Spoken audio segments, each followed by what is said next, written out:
Assalamualaikum warahmatullahi wabarakatuh, pendengar dan pemirsa RSPD FM Klaten. Selamat berjumpa kembali di program acara podcast bersama DPHCHT. Gimana kabarnya? Sehat semua ya? Yang pasti tetap kebut rokok ilegal. Insya Allah di kesempatan kali ini kami mengangkat tema yang luar biasa, tentunya memberi pencerahan kepada Anda, yaitu sosialisasi peraturan perundang-undangan DPHCHT. Untuk membahas tema yang sangat luar biasa tersebut, kami telah kedatangan narasumber yang tentunya penuh semangat ya. Di samping saya di tengah ada ini dengan Mas Ferdi ya. Yeah. Oke, atau Pak Ferdi, Humas DPHCHT. Gimana kabarnya Pak Ferdi? Alhamdulillah baik. Alhamdulillah baik, sehat ya. Alhamdulillah sehat, cuma agak batuk dikit tadi. Memang cuacanya sedang ini musimnya ya, sedang tidak bersahabat, jadi harus berhati-hati semuanya, terapkan hidup sehat. Oke, terima kasih. Yang berikutnya ada Pak Daud nih dari Humas juga di DPHCHT. Gimana kabarnya Pak Daud? Alhamdulillah baik Mas Anto. Alhamdulillah sehat. Alhamdulillah. Nggak ada batuk-batuknya kan? Tidak. Oke. Ya jaga kesehatan juga nggih. Dan tentunya bagi pendengar dan pemirsa jangan lupa untuk mendengarkan dan menyaksikan acara ini sampai selesai, sampai tuntas, karena poin-poin penting akan kami hadirkan di sini nggih. Oke. Ya sebelum kita nanti merujuk langsung ke perundang-undangan, dan bahwa kita tahu sekarang bahaya rokok ilegal di samping untuk kesehatan juga tentunya merugikan bagi negara ya, ada pendapatan yang tentunya tidak terserap sebagaimana mestinya, dan tentunya itu juga akan berakhir pada kesejahteraan masyarakat juga. Oke, kita ke tujuan umum dulu. Maksud dan tujuan dari DPHCHT itu apa sih? Wah, Mas Fendi, silakan. Baik, sobat RSPD Klaten semua, izin menjelaskan maksud dan tujuan DPHCHT itu apa nggih yang? Iya, betul. DPHCHT sendiri adalah dana bagi hasil cukai hasil tembakau, yaitu dana yang terkumpul dari penerimaan cukai yang mana terkhusus dari hasil tembakau. Nah, hasil tembakau secara nasional kemudian dikembalikan lagi secara fiskal kepada daerah yang menghasilkan cukai hasil tembakau tersebut. Nah, itu kan berarti di daerah Solo Raya ada 6 kabupaten dan 1 kota gitu. Untuk Klaten sendiri tadi dapat DPHCHT tahun ini sekitar 27 sekian miliar. Nah itu untuk apa? Secara garis besar ada 3. Yang pertama untuk kesejahteraan masyarakat itu porsinya 50%, kemudian untuk kesehatan 40% dan 10% untuk penegakan hukum. Nah, dari DPHC tadi dari nasional sendiri itu 3%. 3% sendiri itu banyak ya istilahnya, dari sekitar 10% dari APBN sendiri itu didapat dari cukai. Nah, dari cukai sendiri tadi mayoritas berasal dari cukai hasil tembakau yang paling besar ya. Ya, karena cukai kan ada 3 ya, ada hasil tembakau, ada etil alkohol dan MMEA. Nah, MMEA itu minuman mengandung etil alkohol, atau mungkin masyarakat taunya miras gitu. Miras ya. Mungkin seperti itu. Seperti itu ya. Jadi memang itu cukai ditujukan atau difokuskan kepada barang-barang yang berkarakteristik gitu ya. Salah satunya adalah tembakau. Dan itu yang terbesar untuk skala nasional. Dan untuk kasus Jakarta ada 6 kabupaten dan 1 kota. Dan Klaten salah satunya tadi 27 miliar sekian ya. Banyak sekali ya itu ya. Jadi menjadi 3 bagian besar tadi. Misalnya kan ada tadi kesejahteraan masyarakat, kesehatan, dan penegakan hukum. Nah, itu masih terbagi ke sub-sub lagi. Sub-sub lagi. Termasuk yang kita ke media juga. Nah, ini termasuk penyelenggaraan sosialisasi. Ini masuk ke media elektronik ya istilahnya. Seperti itu. Betul. Menambahkan untuk Pak Daud, silakan tentang secara umum DPHCHT. Mungkin untuk terkait alokasi DPHCHT sebenarnya secara peraturan nanti sudah diatur di PMK 72 dan KMK 52 terkait tadi peruntukannya sudah dibahas oleh Mas Ferdi terkait 50% untuk kesejahteraan masyarakat, 40% untuk kesehatan, 10% untuk penegakan hukum. Nah, penegakan hukum tadi kan nanti kepecah jadi 2 porsi itu, yang satunya untuk kegiatan sosialisasi, yang satunya untuk pemberantasan dengan proporsi 60% pemberantasan, sisanya ke kegiatan sosialisasi. Terus kemudian kegiatan yang dilaksanakan pada hari ini sebenarnya sudah ada RKP-nya terlebih dahulu. Jadi sudah disusun RKP-nya terlebih dahulu untuk dilaksanakan kegiatan pada hari ini. Nah, untuk tahun depan itu juga nanti akan ada kegiatan menyusun RKP lagi. Kalau berdasarkan KMK 52 itu nanti akan disusun di bulan September tahun ini. Tahun ini ya, bulan September tahun depannya.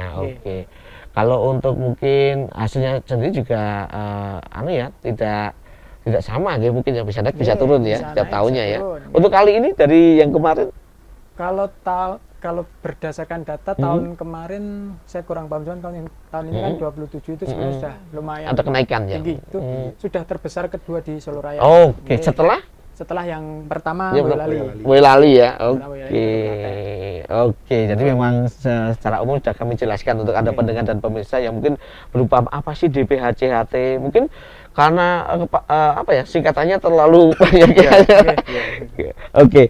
Dan untuk peredaran rokok ilegal ya, mungkin dengan adanya gembur rokok ilegal dan undang-undang yang telah disusun sedemikian rupa, sosialisasi dan lain sebagainya, itu masih adakah nih peredaran rokok ilegal nih ya di Surakarta lah khususnya ya? Terima kasih Mas. Iya, monggo Pak Jadi, Daud. sebenarnya kalau dari kita kan secara sosialisasi kita aktif untuk melaksanakan, baik itu Betul. melalui media dalam jaringan seperti ini ataupun yang tatap muka langsung, ataupun mungkin ada kalau dari kantor itu ada namanya kegiatan sosialisasi dengan mobil keliling. Mobil keliling Itu ada ya mobil iya, keliling ya? itu adalah sosialisasi yang kita langsung dengan berinteraksi dengan pedagang-pedagang.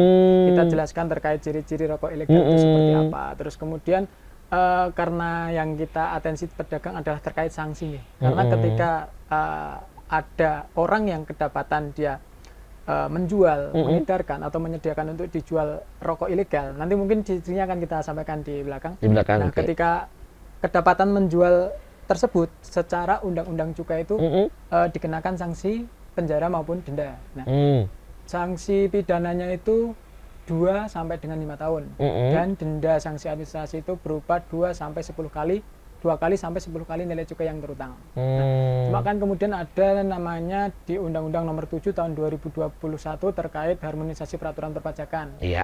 Diberlakukan ketentuan namanya ultimum remedium. Ultimum Yaitu ketika ada orang yang kedapatan menjual rokok ilegal kemudian tidak dilanjutkan ke penyelidikan lebih lanjut, nanti akan dilakukan OR tersebut. Cuma harus membayar 3 kali nilai cukai atas barang yang kedapatan pada saat operasi bersama. Nah, menyambung yang pertanyaan tadi, sebenarnya kita juga rutin melakukan kegiatan operasi bersama. Bea cukai Gabungan ya, Bea cukai gabungan dengan, kalau di Klaten pengampunya dari Satpol PP. Jadi Satpol PP operasi bersama dengan Bea cukai. Nah, cuma sayangnya dari beberapa ada sayangnya ini. sayangnya dari beberapa kali kegiatan operasi masih kedapatan ada yang mengedarkan rokok Masih ilegal. kedapatan. Mungkin nanti perlu kita ulang lagi terkait ciri-cirinya bagaimana supaya masyarakat tidak tergiur untuk turut serta mengedarkan rokok ilegal. Karena kan secara dampak negatifnya rokok ilegal itu nanti akan sangat luas. Kalau yang pertama otomatis dari dampak kesehatan yang pengaruh langsung ke konsumennya, orang yang mengkonsumsi atau lingkungan sekitar terdekatnya. Iya. Terus yang kedua terkait dampak ekonomi. Ekonomi ya. Ekonomi Oke. dalam artian adalah terjadinya persaingan usaha yang tidak sehat antara perusahaan yang legal dengan yang perusahaan yang ilegal. betul Nah, karena kan tadi disparitas harganya nanti akan sangat jauh, Sangat jauh antara ya. rokok yang legal dengan rokok yang ilegal. Ketika didapati di pasaran ada 2 barang sejenis dengan harganya yang selisih jauh, otomatis secara ekonomi masyarakat kan beralih ke Yang murah. harganya murah. Tanpa berpikir panjang. Tanpa berpikir panjang. Padahal yang murah ini merugikannya kemana-mana tadi. Terus selain itu juga karena kan sebenarnya masyarakat itu ketika mengkonsumsi rokok yang legal adalah turut menyumbang untuk pendapatan negara. Yang notabene untuk kita sendiri ya. Yang notabene nanti yang tadi dijelaskan Mas Ferdi, 3%-nya akan dikembalikan lagi ke daerah untuk meningkatkan kesejahteraan masyarakat di daerah tersebut. Betul. Jadi korelasinya nanti ketika peredaran rokok ilegal meningkat, secara pendapatan cukai akan turun, otomatis DPHJT-nya akan lebih rendah. Oke. Nah, saya sedikit kepo ini tadi kan kita sudah ada sampai mobil keliling ya, ada media, masih ada pelanggaran juga. Apa sedikit cerita pengalaman mungkin bagaimana bisa memergoki atau istilahnya menangkap basah pelanggar tersebut, langsung tindakannya seperti apa sih proses-prosesnya hingga nanti bisa sampai ke sanksi itu? Monggo. Siap. Izin Monggo. menambahkan Nggih. sedikit nggak Pak? Siap. Mungkin dari beberapa pengalaman yang kami dapat bisa kami ketahui terjadi pelanggaran adanya toko atau warung yang menjual rokok tadi, yang pertama mungkin kebanyakan dari aduan masyarakat. Oh, ada aduan dulu. Ada, soalnya kami dari Bea Cukai kan ada, sebenarnya bisa menghubungi WA maupun media sosial Instagram kami, sehingga dari yang kemarin ada itu ada yang beberapa aduan, misalnya aduan ke kami bahwa ada warung X terindikasi menjual rokok ilegal. Nah, itu dilaporkan kepada kami, kemudian istilahnya kita tindak lanjuti, istilahnya lokasinya di mana, terus penjualnya apa. Nah, itu setelah itu baru ada tim dari P2 untuk melaksanakan penindakan ke lokasi yang dilaporkan oleh masyarakat tadi. Berarti kan di satu sisi ada kesadaran diri dari masyarakat tadi, istilahnya ada rokok ilegal nih, terus dari dianya mau melaporkan nih. Berarti yang tahu ini pelanggaran merugikan banyak orang kan? Ya, berarti kan istilahnya masyarakat ini tahu bahwa dengan penjualan rokok ilegal ini istilahnya merugikan penerimaan negara, yang mana penerimaan negara harusnya banyak, kemudian didapatkan DPHCHT yang tinggi, kemudian kembali ke daerah dan kembali ke masyarakat sendiri, tapi masih banyak toko atau warung yang menjual rokok ilegal tadi. Mungkin contoh kecilnya itu tadi, mungkin kalau dari Mas Dot ada tambahan. Ada pengalaman juga dan prosesnya seperti apa? Kalau pengalaman saya sebenarnya mungkin pada saat operasi bersama itu sebenarnya sudah ada kegiatan pengumpulan informasi terlebih dahulu.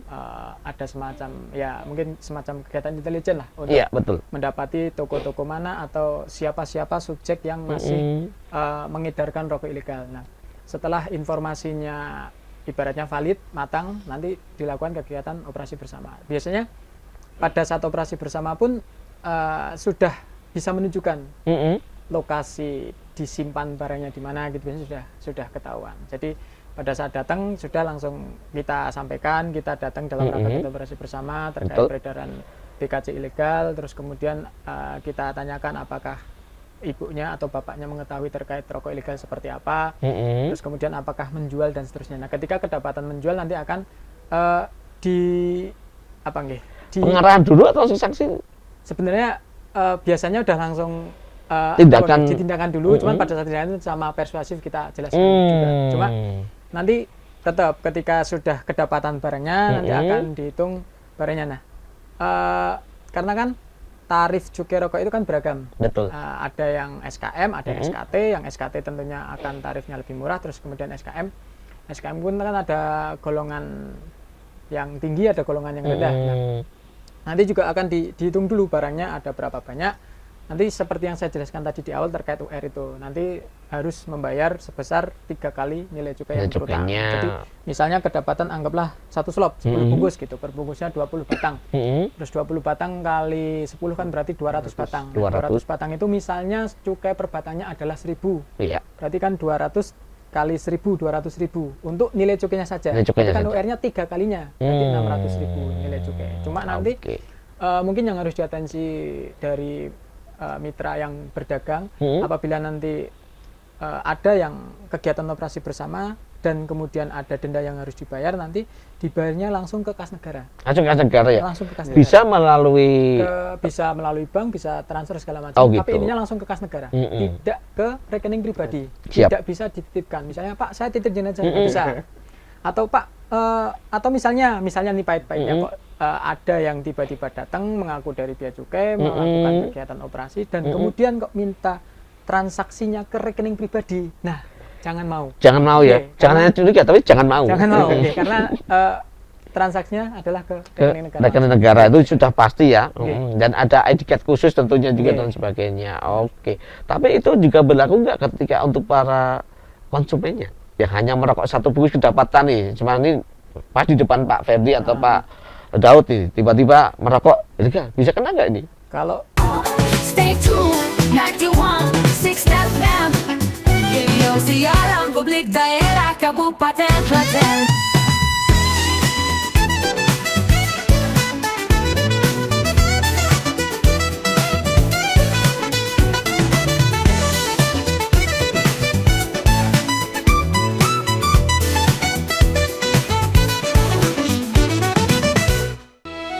Sungguh hati seorang wanita adalah rahasia lautan yang dalam. Bukankah kita tidak bisa bersatu? Tapi aku mencintaimu. Cut. Mana ekspresinya? Ayo semua keluar. Beresin semuanya. Kita lanjut ke sini yang lanjutnya. Ayo, ganti properti. Kamera fokus. Kalian itu paham gak? Ini tadi scene-nya tuh gampang banget loh. Ya Pak, baik Pak, maaf Pak. Maaf. Ayo all kru semuanya siap. Lanjut ke scene selanjutnya. Baik, Pak. Baik Pak. Cut.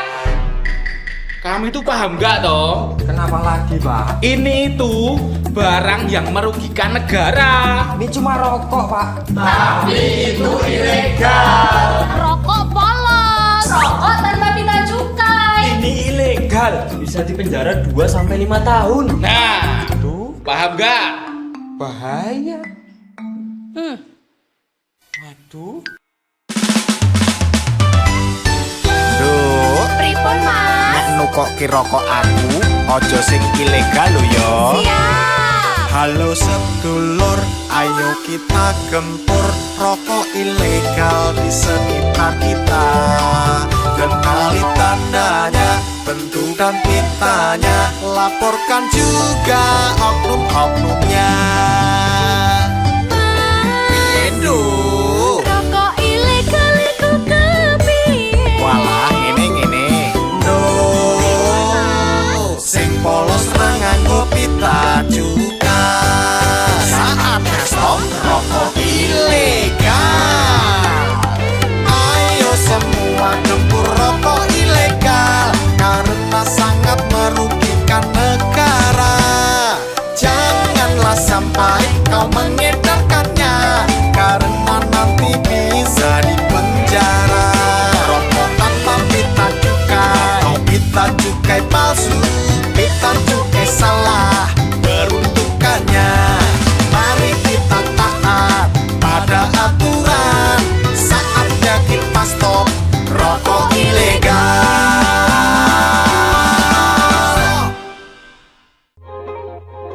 Bisnis pacuan kuda lancar. Oke. Golf lancar. Oke. Ada yang lain?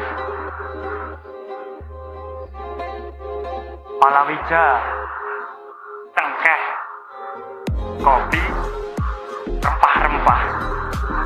Semuanya sudah dibeli. Bagus. Tinggal dikirim ke Belanda. Bagus, kerja yang bagus. Kita nikmati dulu. Nah, ini ada cukainya. Rokok mesin ada SKT-nya. Ini juga dilarang. Bahayanya penjara 2-5 tahun. Laporkan di call center 1500225.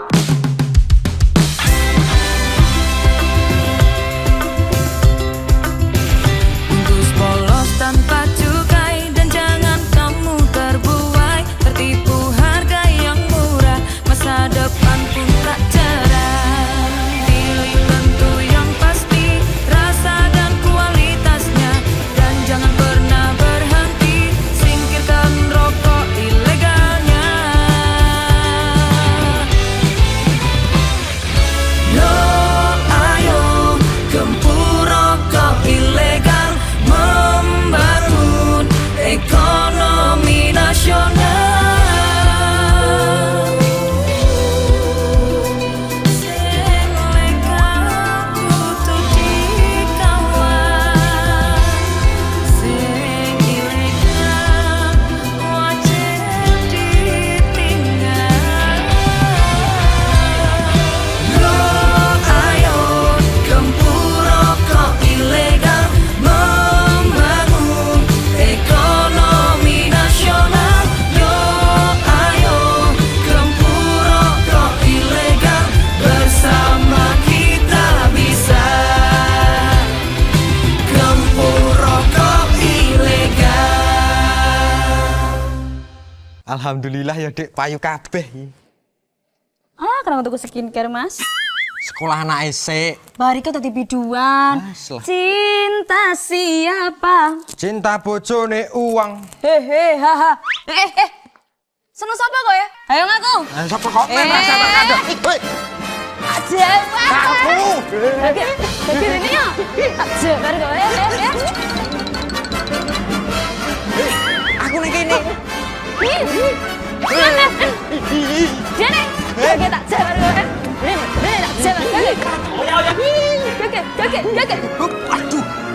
Yang kocak nom hel. Paiman. Mas Paiman. Nang cah nom kok. Aduh ampun Mas. Wonten perlu napa Mas Paiman? Ini Bayu bakone sih kira. Halah iki lho.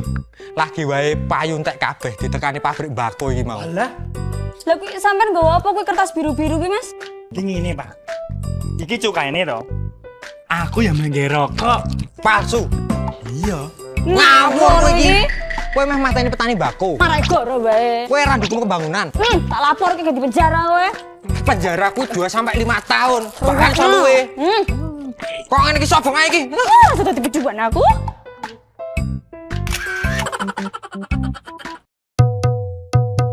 Jangan kau dekati, rokok ilegal harus dibenci.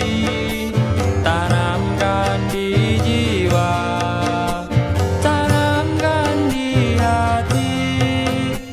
Kita harus baku jaga, mendukung program pemerintah. Tanamkan di jiwa, tanamkan di hati. Bersama melawannya, bersama kita bisa. Ayo gempur rokok ilegal, ayo gempur rokok ilegal. Bersama-sama melawannya. Ayo gempur rokok ilegal, ayo gempur rokok ilegal. Bersama-sama kita pasti bisa. Kedapatan seperti itu mungkin yang pertama kita tegur nih. Ya. Karena kalau dari sisi konsumen kita bisa mengedukasi untuk konsumen untuk masyarakat jangan mengkonsumsi rokok ilegal. Mungkin itu tindakan berikutnya adalah kita bisa gali belinya di mana sih. Kita bisa cari Jalan untuk menuju sasaran ya. jalan menuju sasarannya. Iya. Di mana sih? Gitu. Iya. Tindakan Ya, yang mungkin berikutnya. dari konsumen sendiri mungkin dampaknya mungkin dari sanksi sosial aja mungkin bisa kita sini. Betul. Hari gini masih Nah, itu ya. cara sindiran atau ini ke arah sosial mungkin Ke arah Jadi sosial. secara administrasi sih belum, tapi bisa kita jadikan saksi kalau memang apa bisa kita gali. Betul. dia Informasi dari lebih mana. lanjut Nah, dari mana mendapatkannya Ya. dan lain sebagainya ya. bisa. Tentunya mungkin mereka seperti yang Pak Daud sampai disampaikan tadi, mereka hanya murah itu aja. Dia tidak tahu bahwa itu keamanannya kalau tidak ada cukainya juga kan rokok tidak resmi kita tidak tahu itu barang Ya. seperti apa juga. Artinya tidak melalui uji lab Tidak uji lab berapa juga. kandungan tar, berapa kandungan nikotinnya kan Betul. kita nggak tahu, jadinya mungkin orang taunya penting keluar asap kebul, nggak tahu secara kandungan mungkin misalnya mungkin kalau dibandingkan dengan rokok legal mungkin apa secara ini mungkin sama-sama ada efek negatifnya ya, cuma Betul. kan dari yang ilegal ini tidak tahu nih secara terstandarisasi atau tidak. Lebih tidak terkontrol, lebih Nah, tidak teruji dan kalau betul melihat sekali. dari sisi harga saja tadi yang nyari yang murah mungkin dari apa? Dari harga murah, kemudian dari apa yang penting keluar asap tadi istilahnya Pak. Mungkin dari yang sponsor-sponsor kan istilahnya mungkin Yang itu penting tadi, ngebul gitu kan itu ya. enggak. Oke. Betul sekali. Oke. Lalu kita mengarah ke undang-undangan ya. Kita ketahui ada Undang-Undang Nomor 39 tahun 2007 gitu Iya, itu ya. iya. Nah, itu undang seperti apa sih dan bagaimana masyarakat dari dampak adanya undang-undang ini? Siap, Enggak. mohon izin jelaskan Ya, berarti ini silakan, bagi Pak Edi. ini ya mungkin bagi pelaku usaha untuk apa kemudian bagi masyarakat ya. Betul sekali. Dampaknya seperti apa kalau untuk pelaku usaha sendiri terkait undang-undang cukai berarti sebelum melaksanakan usahanya atau apa pabrik rokok ini berarti pengusaha hasil tembakau sebelum menjalankan usahanya berarti harus mengurus izin NPPBKC-nya Pak. Nomor pokok pengusaha barang kena cukai Mas. Barang kena cukai, Nah, oke. itu berarti sebagai izin bahwa perusahaan tersebut sebagai pabrik yang mana nanti pada akhirnya akan mendapatkan pita cukai. Nah, pita cukai itu kan diambilnya dari kantor pelayanan terdekat. Nah, itu perusahaan harus mengurus itu dulu Pak sebelum berusaha. Jadi kan kalau nggak tiba-tiba istilahnya bikin rokok. Nah, sedangkan belum mengurus izinnya tadi. Dan izinnya dulu baru mungkin ya. Ya, benar. Mungkin secara gambaran umumnya mungkin bisa saya jelaskan. Mungkin kalau untuk kemarin sempat ada kemarin dari UMKM dari Klaten istilahnya datang ke kantor istilahnya nanya-nanya, tapi ke bagian teknis cukai saya juga ikut dengerin gimana sih urutan atau proses pengajuan izinnya. Nah, itu kemarin ada alurnya tuh. Yang pertama itu ngurus NIB-nya dulu. NIB, kemudian adanya sertifikasi standar. Nah, itu biasanya dari Disperindak kalau nggak salah kemarin Disperindak Klaten kalau di sini ya. Nah, setelah itu baru dari perusahaan tadi mengajukan permohonan cek lokasi. Nah, cek lokasi ini tempat usahanya. Ya, tempat untuk pabriknya itu seingat saya minimal 200 meter persegi, Mas, untuk luas bangunannya. Nah, atas luas bangunan tadi di surat permohonannya juga dilampirkan kalau saya denah lokasinya. Apakah gimana denah untuk penyimpanan bahan baku, finishing good seperti itu, kemudian produknya. Nah, itu selain itu juga harus tertera CCTV di 4 lokasi tadi, Pak. Ada CCTV di lokasi gudang gudangnya. Kan ada gudang penyimpanan untuk bahan baku, kemudian untuk produksi finish good. Nah, seperti itu. Nah, setelah ada permohonan cek lokasi tadi, dari kantor akan menugaskan dari Papian menugaskan untuk melakukan cek lokasi ke pabrik tersebut apakah sudah sesuai atau belum. Nah, nanti akan terbit berita acara pemeriksaan.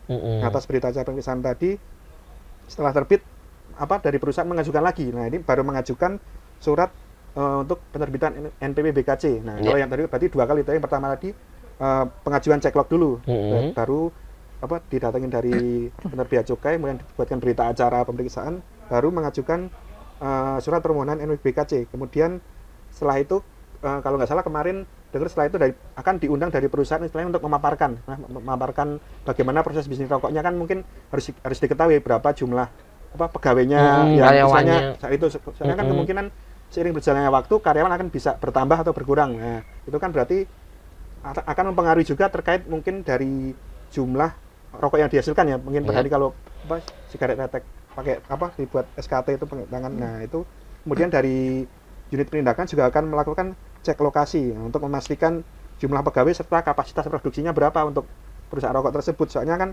efeknya akan menentukan berapa jumlah pita cukai yang dapat diambil ke kantor seperti itu.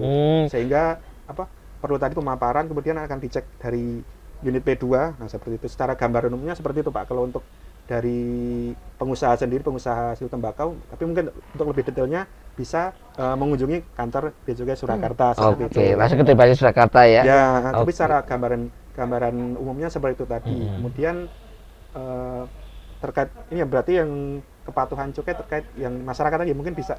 Ya, yang masyarakat. Dan juga secara umum undang-undang seperti apa sih sebenarnya itu?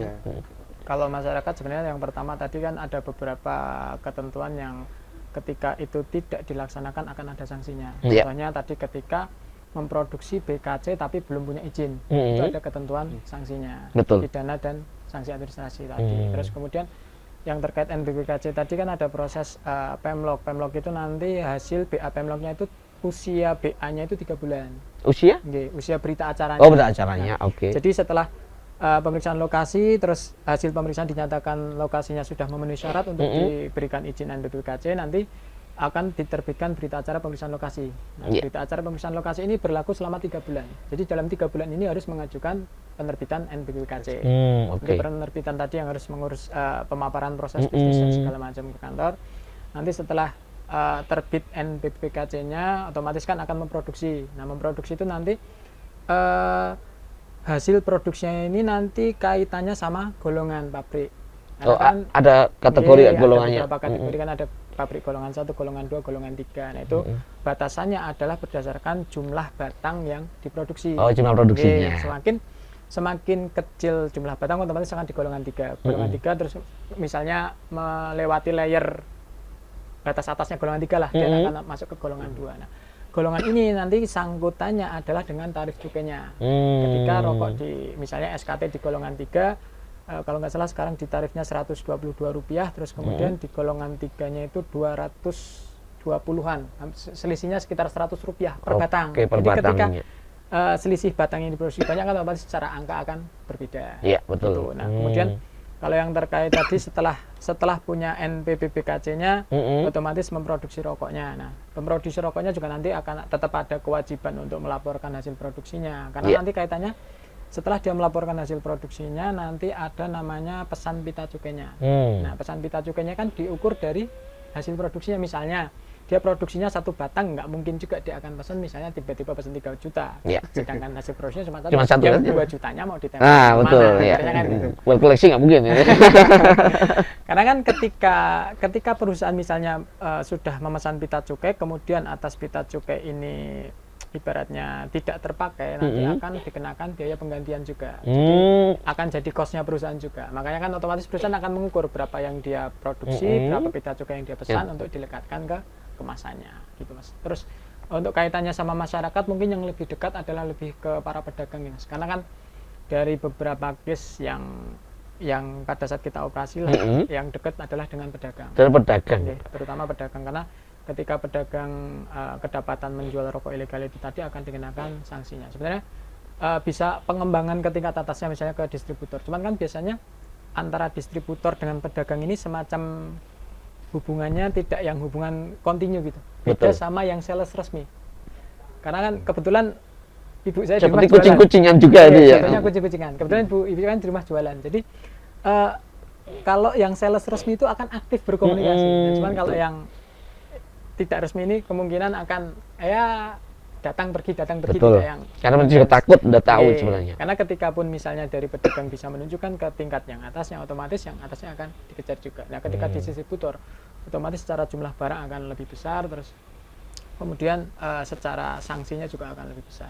Cuman yang sering kedapatan di lapangan adalah dari pedagang ini tidak bisa menunjukkan ke tingkat di atasnya kemana dalam artian siapa putus di situ ya, putus di situ. Putus di situ, nggak bisa menunjukkan di mana letaknya. Gitu. Oke, kalau saya sendiri memang memperkenalkan diri dengan identitas yang nama, segala macam bisa ketahui. Bahkan mereka juga menawarkan kalau mau datang ke tempat produksinya dan sebagainya.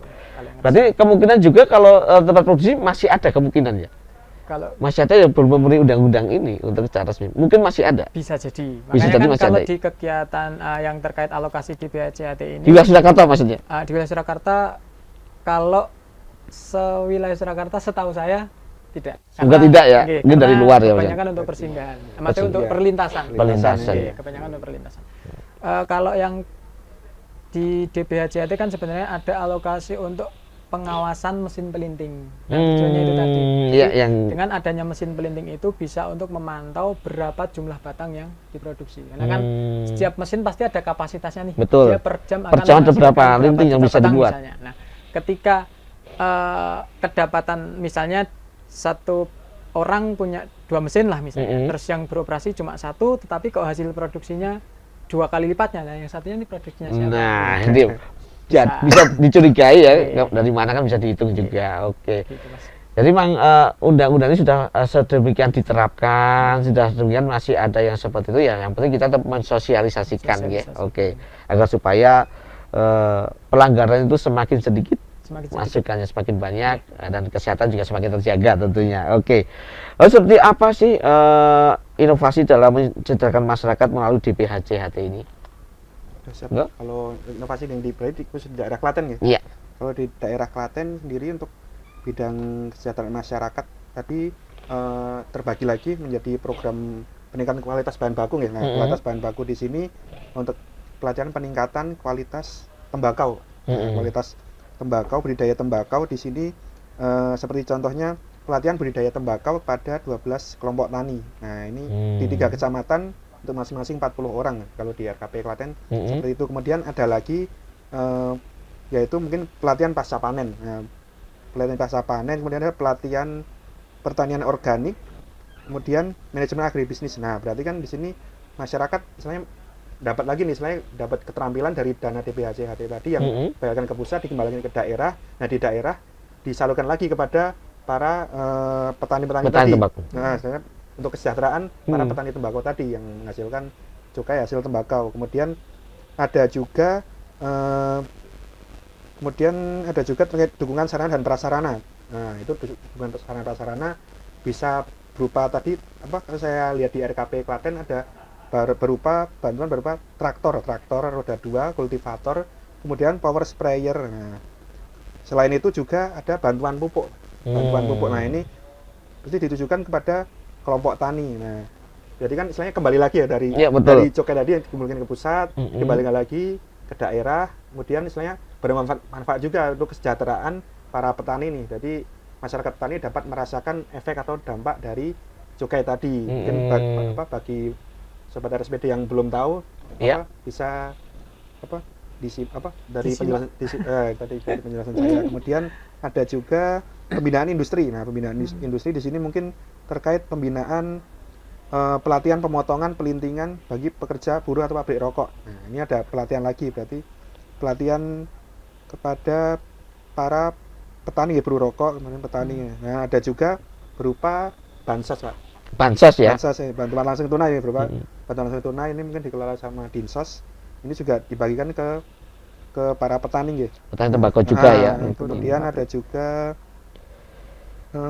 pelatihan seperti menjahit dan pelatihan olahan makanan roti. Nah ini berarti juga di luar dari tembakau di luar juga. Dari cukai dari hasil tembakau misalnya ada pelatihan di lain. Berarti kan di tiap kabupaten mungkin berbeda ya, Pak. Betul. Pelatihannya mungkin istilahnya anggap aja ekskul di luar itu hasil tembakau, ada pelatihan pembuatan roti, menjahit juga tadi ya. Nah, itu mungkin bisa menjadi inovasi ya. Inovasi istilahnya bermanfaat lah bagi para petani atau para pengusaha hasil tembakau di wilayah Klaten ini, seperti itu.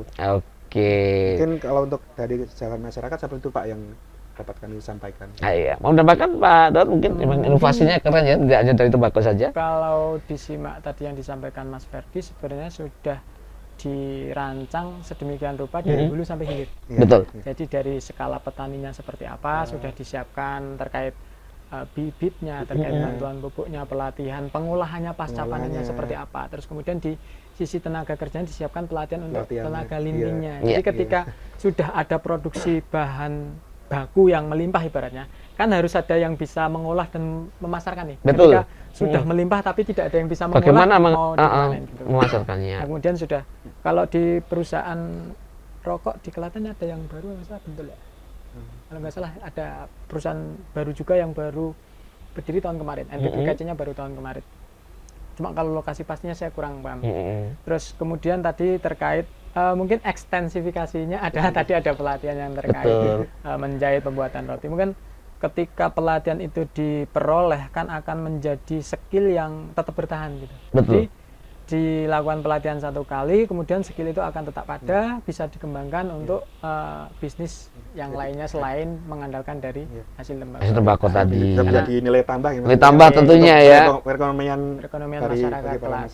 Dan sesuai dengan karakteristik dan potensi daerah tersebut ya. Oke. Tadi sebelum kita ke closing statement tadi tentunya semuanya ingin juga untuk mematuhi Undang-Undang 39 tahun 2007 ya. Itu memang mekanisme atau caranya sudah dibuat semudah itu ya. Jadi dan itu ada biaya tersendiri juga nantinya ya yang terkait untuk penerbitan kalau penerbitan NPBKC gratis ya. Nah, itu nanti kan perlu diketahui juga takutnya. Nanti penerbitannya gratis. Kalau misalnya datang baru, Pak, saya yang sudah ada baru NIB-nya. Semisal nanti kita bisa bantu untuk arahkan. Tentunya dari pihak DPAJT siap membantu sampai tuntas. Sampai tuntas. Dan gratis ya. Oke. Gak ada biaya ya. Oke. Ini karena waktu juga, jadi langsung saja kita closing statement. Mungkin ciri-ciri dan nanti monggo atau mungkin pesan kepada masyarakat untuk mematuhi undang-undang ini. Monggo dari si Pak Freddy dulu silakan. Terima kasih pada sahabat RSPD Klaten ingin menjelaskan kayak ciri-ciri rokok legal untuk reminder kembali. Yang pertama yang bisa masyarakat ketahui secara lebih mudah yaitu rokok ilegal yaitu tidak adanya pita cukai pada kemasan. Nah, pita cukai itu sendiri sebagai bandrol atau bukti bahwa setiap batang rokok dalam kemasan itu sudah dilunasi cukainya. Nah, cukai itu tadi kan kembali lagi kepada masyarakat nanti pada akhirnya. Kemudian yang kedua ciri-cirinya yaitu menggunakan pita cukai palsu. Nah, pita cukai palsu ini secara kualitas mungkin berbeda dengan yang asli. Yang palsu ini biasanya dari segi kualitas mungkin tulisannya agak buram, kemudian tidak berhologram seperti itu. Kemudian yang ketiga menggunakan pita cukai bekas. Nah, pita cukai bekas ini sebenarnya pita cukai asli, cuma dilekatkan ulang dari yang mungkin kemasan sebelumnya, ketika Masih dilepas, bagus? ya apa kemungkinan sih biasanya udah robek atau Oh. ya itu dilekatkan kembali ke rokok kemasan yang baru. Nah ini juga menyalahi termasuk ilegal karena berarti rokok tersebut juga tidak membayarkan cukai Betul. atas kemasan tersebut. Kemudian ada juga ciri-cirinya terkait salah peruntukan. Nah ini seperti contohnya mungkin dari rokok yang isinya 20 batang tapi pada pitu cukainya kok tertulis cuma 12 batang. Nah berarti ada selisih 8 batang ini yang tidak terbayar cukainya, berarti kan ini juga ilegal. Harusnya kan sesuai dengan isi pada kemasan tersebut. Kemudian ciri-ciri yang lain yaitu salah personalisasi, yang mana nama perusahaan yang pada kemasan rokok berbeda dengan kode perusahaan pada pita cukainya. Oh, harus jeli ya. Ya, soalnya setiap perusahaan tadi kan soalnya punya NPWK sendiri ya, artinya ada kode tersendiri khusus dan misalnya nggak bisa sama antara perusahaan, sebenarnya spesifik seperti itu. Oke. Mungkin kalau untuk dari ciri-ciri seperti itu tadi. Iya. Oke, jadi memang harus jeli dan tetap waspada gitu ya. Betul tadi? Kalau dari saya mungkin ini Mas Anto, kita tentunya sangat mengharapkan peran serta dari masyarakat untuk memberantas peredaran rokok ilegal. Karena tidak bisa kita pungkiri yang berinteraksi atau bersinggungan langsung dengan peredaran rokok ilegal ya tentunya masyarakat itu sendiri. Jadi harapan kita ketika masyarakat Klaten mendapati rokok seperti yang ciri-cirinya tadi disampaikan oleh Mas Ferdi, bisa disampaikan ke kantor kami melalui nomor WhatsApp, bisa di 089698050000 atau melalui media sosial kita juga bisa di DM saja, atau mungkin punya link untuk melaporkannya. Saya punya teman di Satpol PP, dilaporkan ke Satpol PP bisa ya. Bisa. Nanti Satpol PP juga akan mengkolek, meneruskan ke kantor Bea Cukai. Atau satu lagi bisa ke RSPD Klaten. RSPD Klaten juga bisa. Rutin sosialisasi untuk warga masyarakat Klaten. Terus siap menerima aduan jika kita sampaikan ke beliau-beliau ini ya. Oke, terima kasih Pak Ferdi juga Pak Daud juga tentunya atas kehadirannya ya dan memberi pencerahan kepada pendengar dan pemirsa semuanya, dan kepada para pendengar dan pemirsa yang mengikuti atau menyaksikan acara kami yaitu podcast DPHJHT dengan tema sosialisasi peraturan undang-undang DPHJHT. Terima kasih bersamaannya, dan sebelum kita berpisah kita sampaikan gebur rokok ilegal 3 kali. Gebur rokok ilegal, gebur rokok ilegal, gebur rokok ilegal. Wassalamualaikum warahmatullahi wabarakatuh. Duh, Pripun Mas? nek nukoki rokok aku ojo sing ilegal lho yo. Halo sedulur, ayo kita gempur rokok ilegal di sekitar kita. Kenali tandanya, bentuk dan pitanya, laporkan juga oknum-oknumnya. Pindo, Rokok ilegal itu kepiye? walah ngene-ngene. No, sing polos nganggo pita juga. Saatnya stop rokok ilegal. Ayo semua gempur rokok ilegal, karena sangat merugikan negara. Janganlah sampai kau mengedarkannya, karena nanti bisa dipenjara. Rokok tanpa pita cukai, pita cukai palsu, pita cukai salah peruntukannya. Mari kita taat pada aturan, saatnya kita stop rokok ilegal.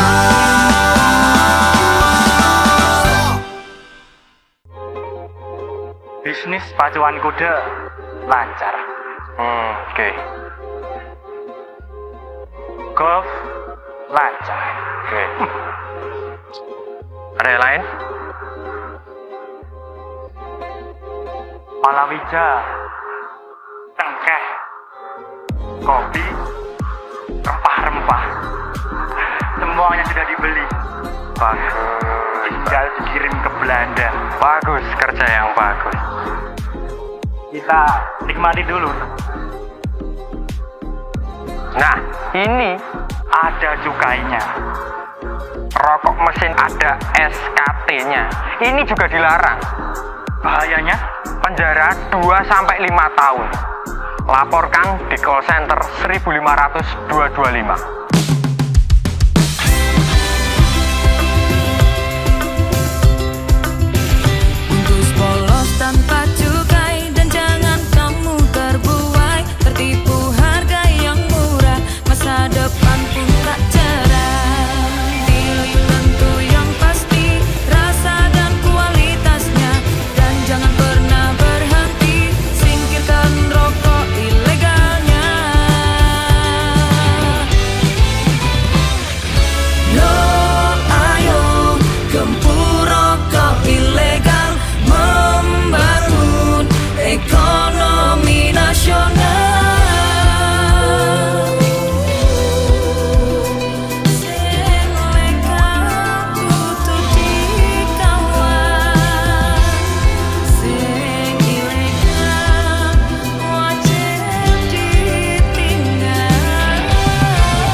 Alhamdulillah ya Dek, payu kabeh.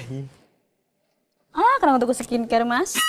Sekolah anak esek. Barika tadi biduan. Lah. Cinta siapa? Cinta bojone uang. Hehe, haha. Seneng sapa kowe? Ayo ngaku.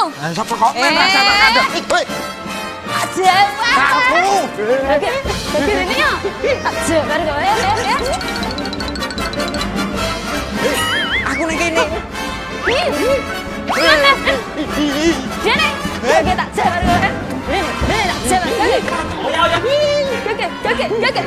Aduh. Yang kocah nom wae lho. Paiman. Mas Paiman. Nang cah enom kok. Aduh ampun Mas. Wonten perlu napa Mas Paiman? Ini bayu bakone sih kira. Halah iki lho. Lagi wae payu entek kabeh ditekani pabrik mbako iki mau. Alah, Lah kuwi sampean nggawa apa kuwi kertas biru-biru kuwi Mas? iki ngene, Pak. Iki cukaine to. Aku yang mlengge rokok. Palsu. Iya. Ngawur iki. Kowe meh mateni petani mbako. Marai goro bae. Kowe ra ndukung pembangunan. Tak lapor ke di penjara kowe. Penjaraku 2 sampai 5 tahun. Bahkan seluwe. Kok ngene iki sobong ae iki? Ah, sudah dibiduan aku.